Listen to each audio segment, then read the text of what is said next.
Testing, 1, 2, 3. Oh, that echoes from the in here.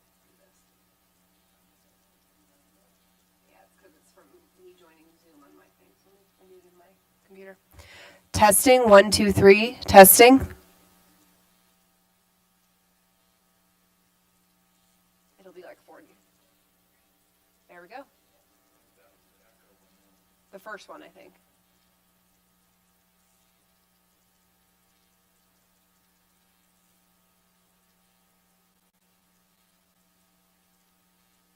Perfect. Yeah, I think so too.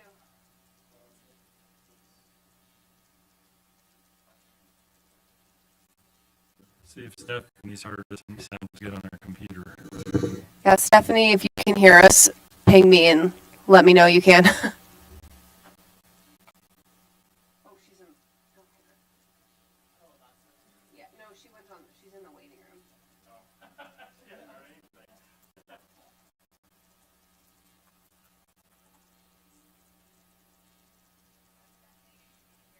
But I'll have her. I'll admit her from there too.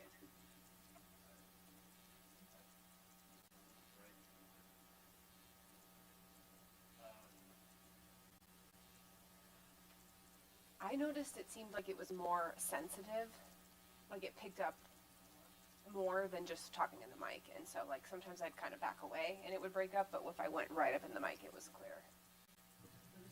I can hear you, Casey. Testing, 1, 2, 3. Test, test. Yep, can hear you. No, I think she's on the. Can you hear me? You're saying you can hear us through Zoom, right?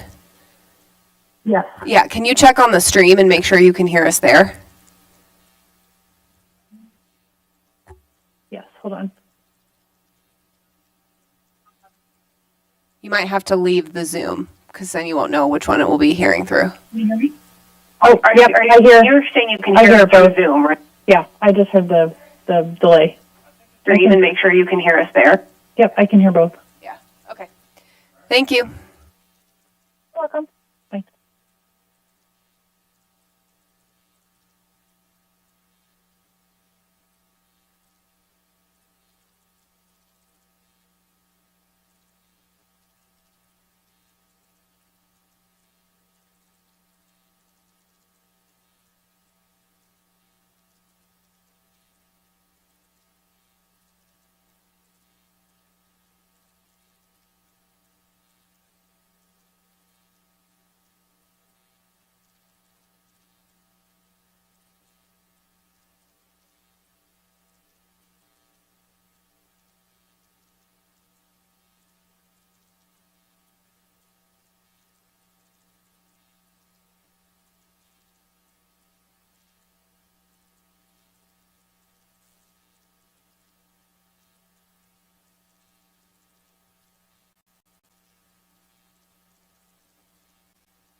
Harris, I'll talk and see. You can see if you can hear me on the stream. Testing, 1, 2, 3. Testing.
Good morning, good morning, good morning. This is the Commissioners' weekly meeting for October 8th. I'm Eric Blank. Commissioner Gilman, any preliminary remarks, or are you ready to approve the consent agenda?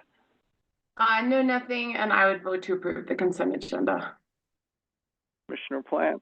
Sorry to miss you here, Commissioner Gilman, and I would vote to approve the consent agenda as well. As would I. Mr. Branson, amendments to our rules regarding relay service and implementing House Bill 1154. Good morning, Chairman and Commissioners. Darrell Branson, Commission Advisory Staff. A draft notice of proposed rulemaking has been prepared for the Commission to consider to implement changes to its rules necessitated by the adoption of House Bill 1154, which moved the administration of telecommunications relay services to the Colorado Department of Human Services and made changes to the surcharge that supports that program as well as other programs throughout the state. On May 22nd, Governor Polis signed into law House Bill 251154, which creates the Communication Services for People with Disabilities Enterprise, which is housed within the Colorado Department of Human Services, moves the administration of telecom relay services from the Commission to the enterprise, changes the name of the funding mechanism for TRS and other services previously funded by the TRS surcharge to the Telephone Disability Access Surcharge, and eliminates certain authorities previously granted to the Commission regarding the enforcement of the Americans with Disabilities Act of 1990.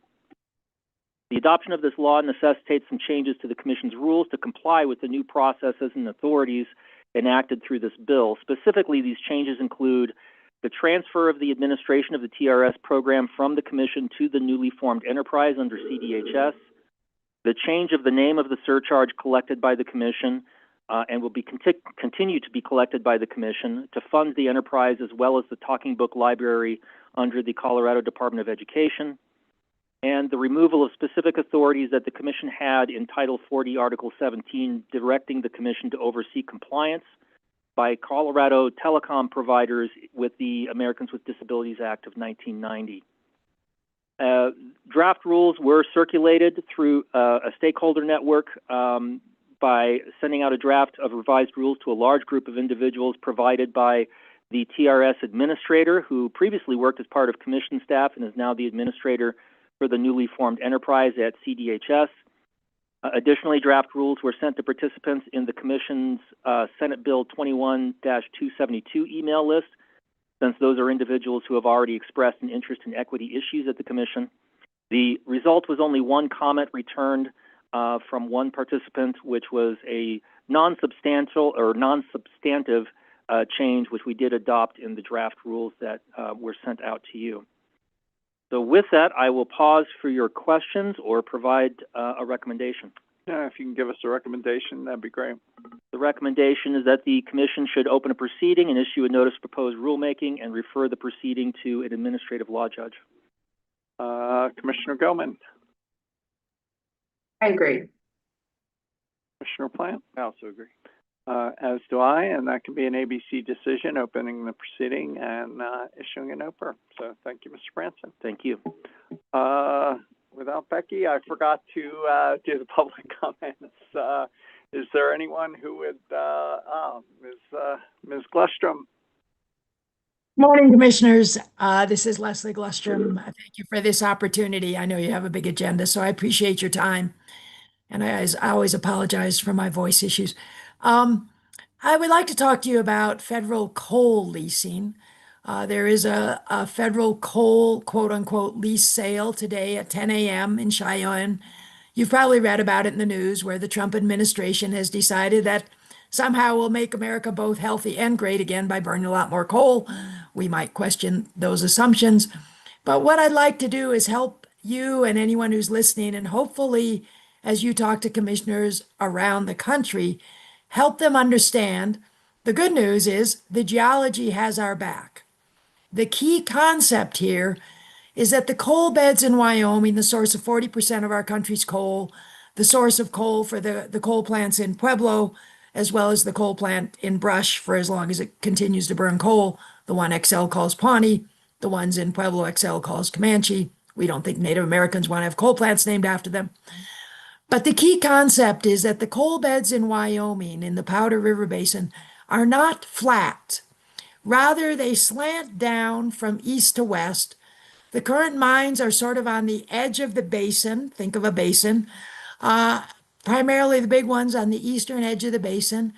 And they've been digging up coal that's down in the neighborhood of 100 to 150 feet for the last 20 or 30 years. Those mines are playing out.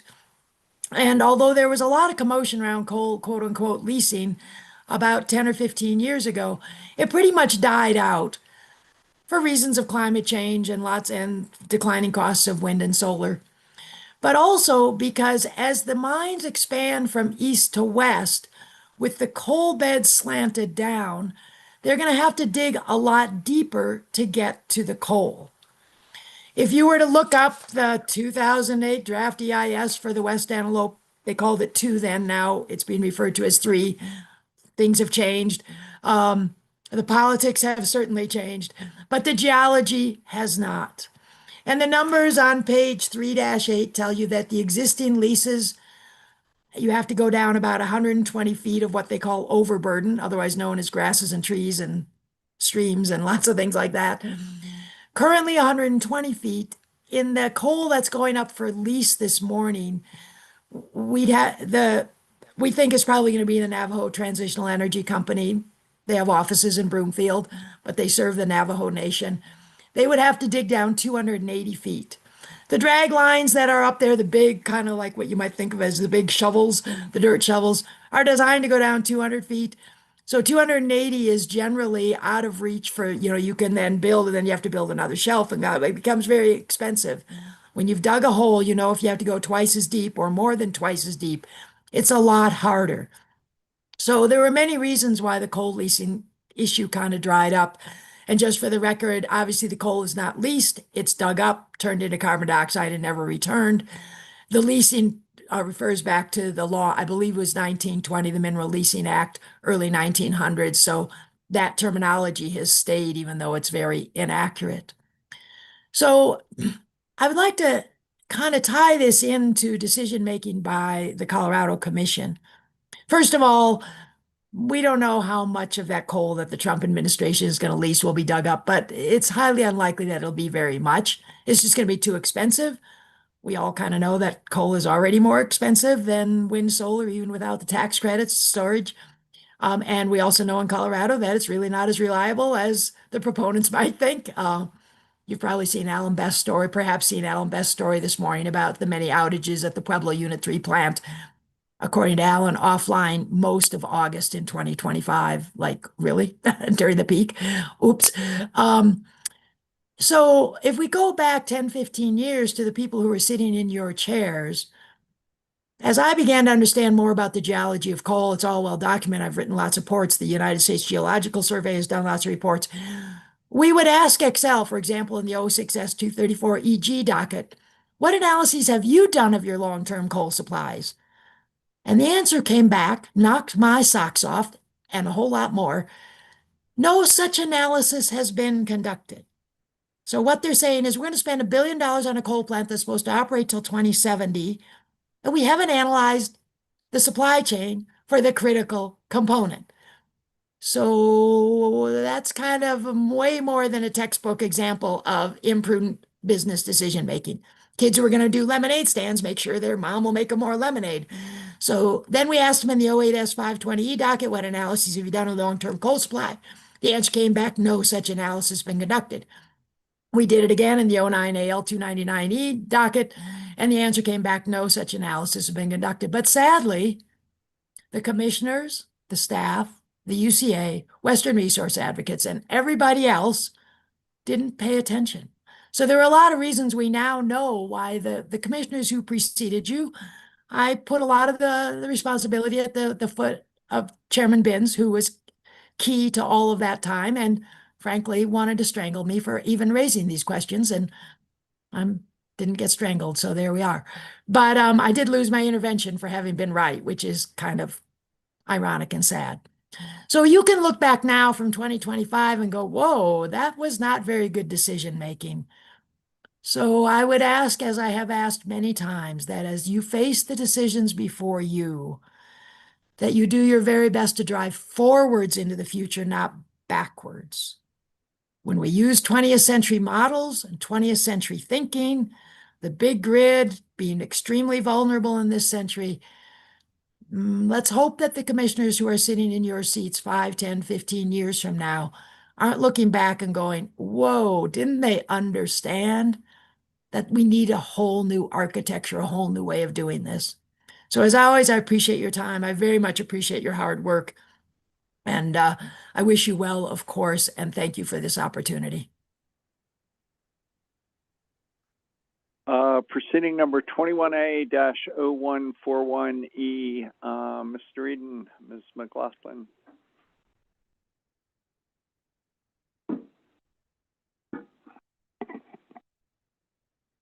Good morning, Commissioners. Before you today is an application for rehearing, re-argument, or reconsideration that Holy Cross filed on September 29th, 2025, regarding the Commission's NTP decision. Going forward, I'll refer to this filing as the reconsideration request. As background, on August 22nd, trial staff of the Commission, the Colorado Energy Office, the Utility Consumer Advocate, and Public Service Company of Colorado filed a joint motion to initiate near-term procurement, or NTP. This NTP motion sought an expedited process for the near-term procurement of tax-advantaged clean generation, as well as limited amounts of firm generation. As proposed, Public Service would acquire through the NTP process up to 4,000 megawatts of renewable energy and hybrid projects, 200 megawatts of thermal generation, and an additional 300 megawatts of firm dispatchable generation. The Commission received several responses to the NTP motion, most of which were supportive of the NTP proposal. Holy Cross's response to the NTP motion stated that Holy Cross had reached agreement with Public Service for Holy Cross to potentially acquire resources through the NTP solicitation. Holy Cross asserts that this proposal is grounded in paragraph 46 of the settlement reached in the 2021 ERP-CEP. As you know, in decision number C25-0652, or the NTP decision, the Commission granted the NTP motion with modification. Regarding Holy Cross's request, the Commission stated that it saw no reason to prevent Public Service and Holy Cross from moving forward with their agreement to allow Holy Cross to acquire resources through the NTP solicitation. However, the Commission also expressly allowed other parties to respond to Holy Cross's proposal to acquire NTP resources when they respond to the NTP report, which will be filed in December. Turning now to Holy Cross's reconsideration request, Holy Cross seeks reconsideration of the portion of the NTP decision addressing Holy Cross's proposal to acquire NTP resources. Specifically, Holy Cross requests confirmation that the Commission does not intend to solicit party comments as to whether Holy Cross may acquire resources as a general matter from the NTP solicitation. Holy Cross reiterates how the Commission approved the 2021 ERP-CEP settlement, including paragraph 46 regarding Holy Cross's rights in the Just Transition solicitation. Holy Cross suggests that the Just Transition solicitation RFP, quote, has morphed into 3 RFPs, end quote, one of which is the NTP solicitation. Holy Cross reasons that the changing circumstances that led to the NTP solicitation does not alter Holy Cross's rights to replace its capacity ownership in the Pueblo Unit 3 coal facility. Accordingly, according to Holy Cross, it is unclear why any party should now have the express ability to comment upon and presumably challenge paragraph 46 of the 2021 ERP-CEP settlement. So your decision here is how to proceed with Holy Cross's reconsideration request. I'll pause for any questions, or I can offer a recommendation. No, we'd welcome a recommendation. Advisors recommend rejecting Holy Cross's reconsideration request and construing it as a motion to reconsider or clarify the interim NTP decision. Procedurally, the reconsideration request is improper and that the NTP decision is not a final commission decision. Substantively, Holy Cross essentially asks the commission to decide at this early stage that Holy Cross's rights under the 2021 ERP-CEP settlement apply to the NTP solicitation. Other than Public Service and Holy Cross, however, none of the other parties have provided feedback on Holy Cross's proposal. It is possible ratepayer advocates would disagree with Holy Cross acquiring NTP resources that Public Service could have otherwise acquired in the Just Transition solicitation. Moreover, the Just Transition solicitation that the 2021 ERP-CEP settlement contemplates is materially different than the present NTP solicitation. For instance, the NTP solicitation is not intended to satisfy all of the company's resource needs, but rather caps the amount of resources the company can acquire. Given the NTP's novel regulatory structure and uncertainties regarding costs, load forecasts, and the ability of PPA resources to bid into both the NTP and the Just Transition solicitation, it is prudent to allow parties to comment on Holy Cross's plan to acquire NTP resources. So the Commission should therefore construe Holy Cross's filing as a motion for reconsideration or clarification and confirm that broad responses from parties to the NTP report are allowed, including in response to Holy Cross's proposal to acquire NTP resources once more specific outcomes are known. Such party feedback is in no way inconsistent with the 2021 ERP-CEP settlement. Commissioner Gelman. Thanks, Mr. Eden. I agree. Commissioner Plant? I agree. As do I, and that can be an ABC order construing the following as a motion for reconsideration and denying it. Thank you.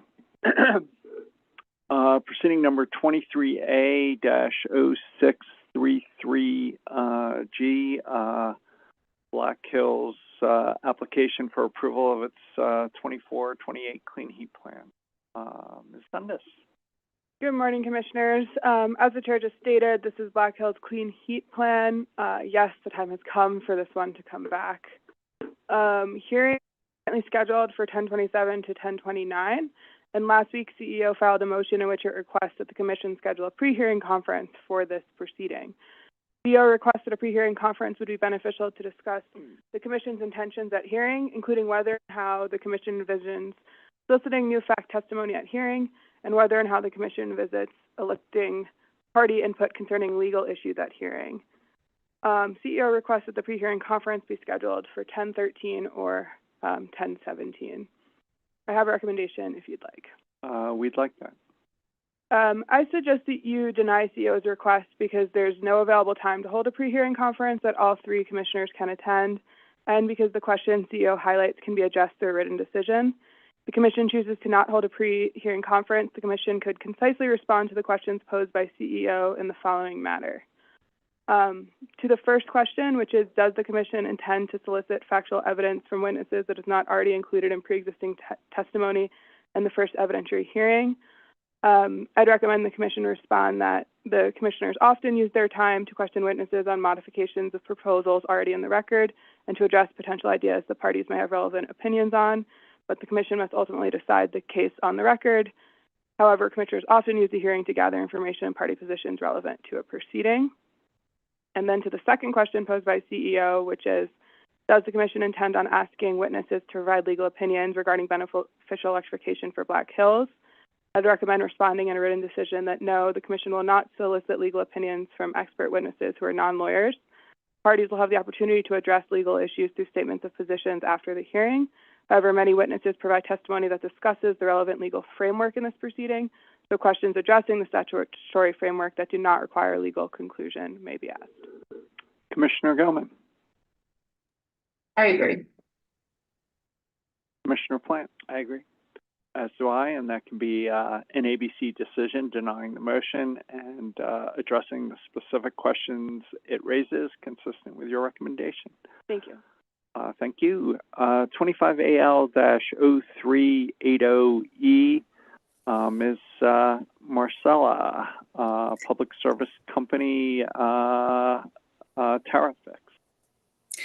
Good morning, Commissioners. My name is Kayla Marcel, and I'm with your staff. On September 17th, 2025, Public Service Company of Colorado filed advice letter number 1990 to correct a typographical error in the company's Electric Affordability Program, or EAP, tariff sheets that were filed in proceeding number 25AL-0294E. According to the company's filing, the entire table of charges in the EAP program were inadvertently replaced with an earlier version of the charges, and advice letter number 1990 corrects this error. In proceeding number 25AL-0294E, where the error occurred, the company filed advice letter number 1984 in compliance with decision number C25-0247. In proceeding number 25M020149EG to update percentage of income payment tariffs, or PIP tariffs, The proposed tariffs changes included plan eligibility, enrollment, energy burden, benefit calculation, levelized budget billing, arrearage credits, and disconnection protections. These filings did not have any rate impact, as the company was not requesting a funding increase or decrease, as the changes to the tariffs only address the categories mentioned above. Advice letter number 1984 did not have an impact on billing or on revenue. I can pause here for any questions, or I can proceed with a recommendation. No, we'd welcome your recommendation. Staff recommends that this advice letter take effect through operation of law. Commissioner Gilman. I agree. Commissioner Plant. I agree. As do I. Thank you, Ms. Marcella. Thank you. Have a great day. You too. 25A-0220G, Public Service Company, Certificate of Public Convenience for non-pipeline alternatives and the gas infrastructure plan. Ms. Davis.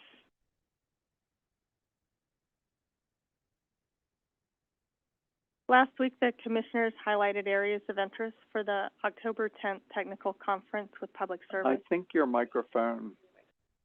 It is on. Okay, I apologize.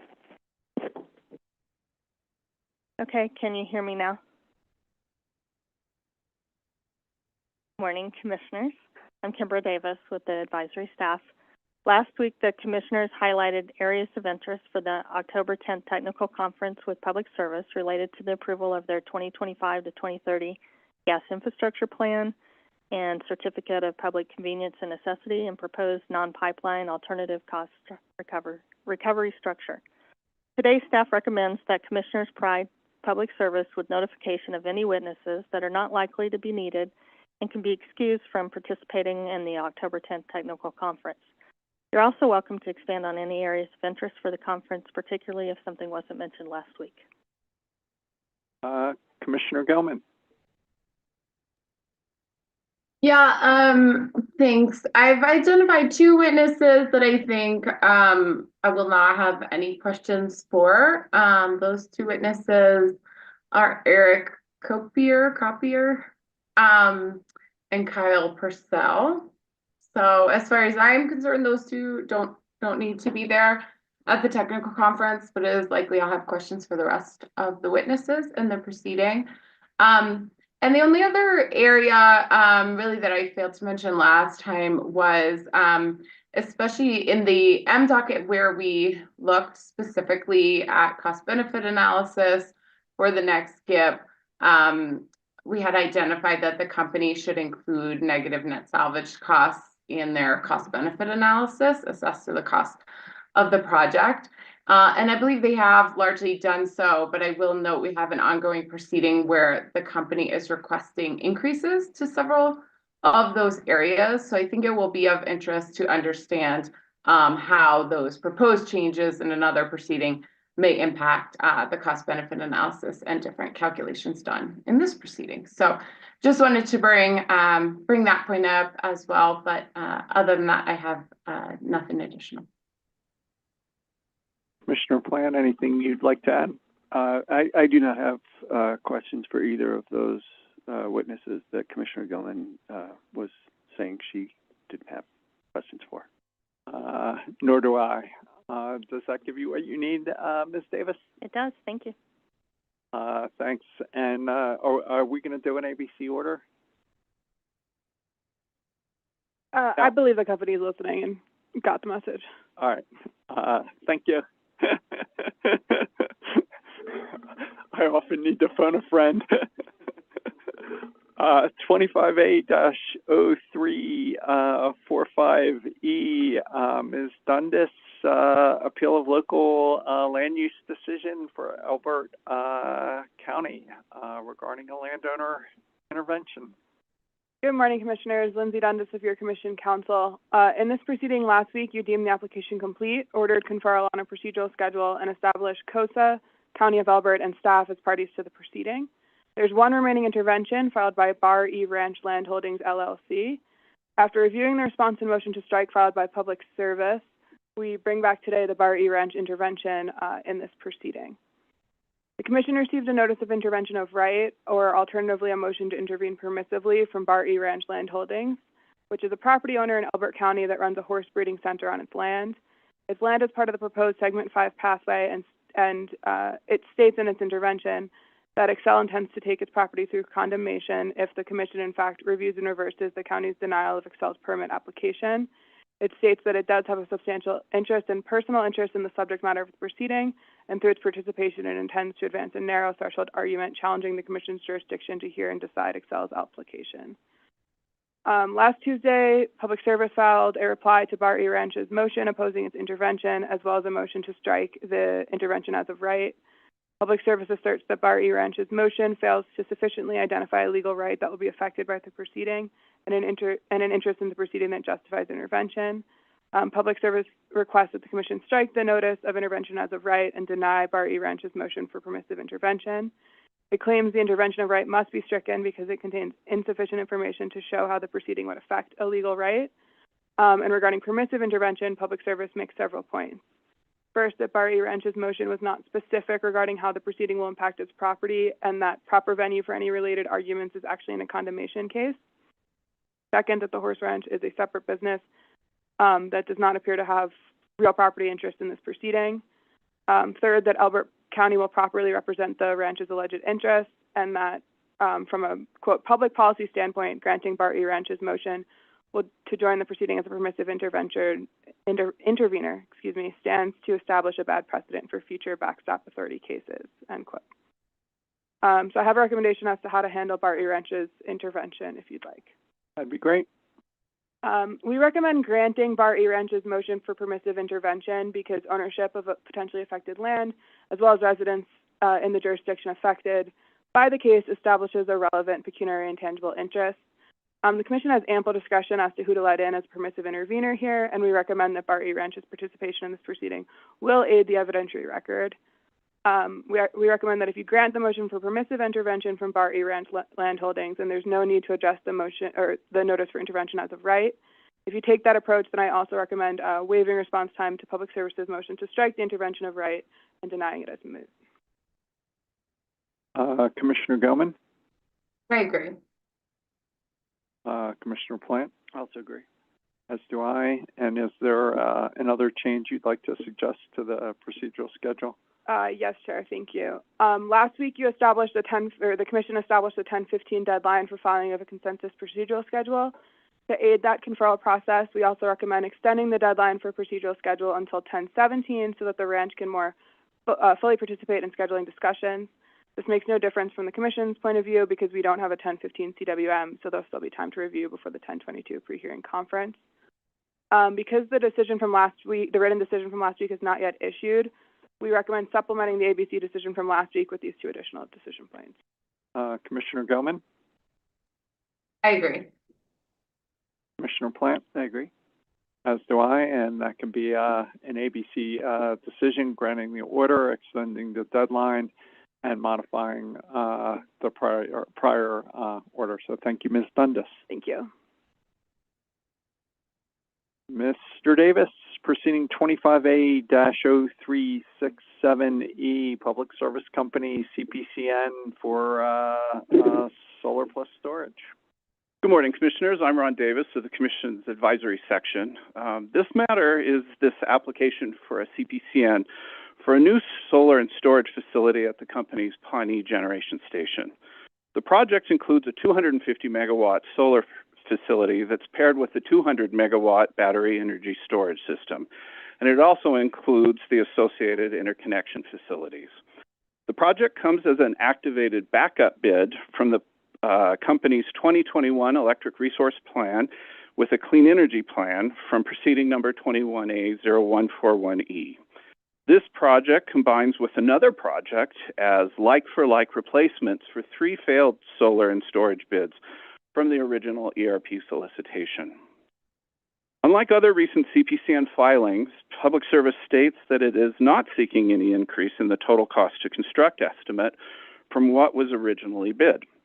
Costs have shifted among the various cost categories, but the company is maintaining its as-bid cost estimate, for which the exact amount is claimed to be highly confidential.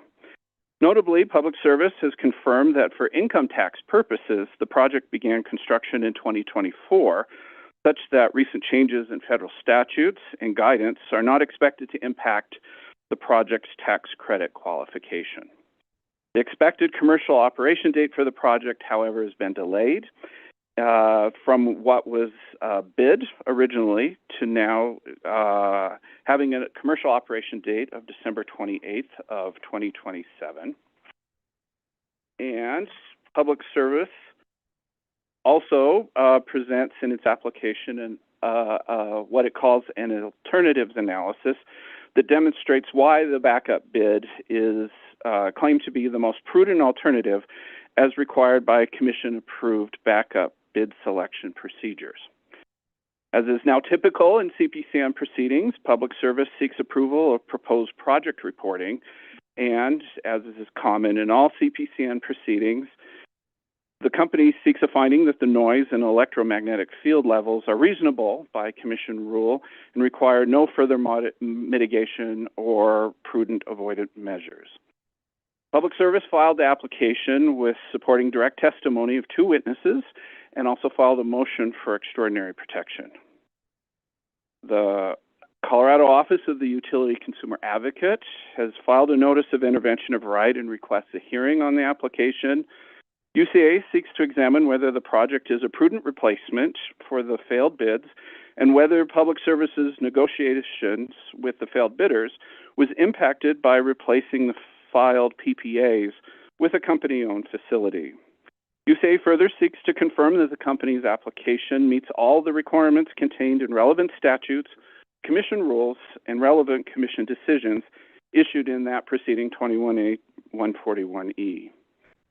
And also, UCA seeks to examine whether the updated baseline for the cost to construct performance incentive mechanism for the facility meets the terms of the settlement agreement in 24A-417E. In addition, Climax Molybdenum Company has also filed a motion to intervene. And finally, yesterday, staff filed a notice of intervention of right and a request for hearing. So the question before you now is whether to set this case for hearing, and I could provide a recommendation if you'd like. That'd be great. I recommend that the Commission deem this application complete and refer the matter, including the 3 interventions, and the motion for extraordinary protection to an administrative law judge by minute entry. Commissioner Gilman? I agree. Commissioner Plant? I also agree. As do I, and thanks for presenting it, Mr. Davis. It's a lot of megawatts and a big dollar commitment. So that's right. Thank you. With that, I think it concludes our agenda. Any final comments before we adjourn, Commissioner Gilman? No, nothing additional. Thanks. And please feel better. Commissioner Plant? Nothing additional for me. Thanks. Me neither. With that, we're adjourned. Thanks all.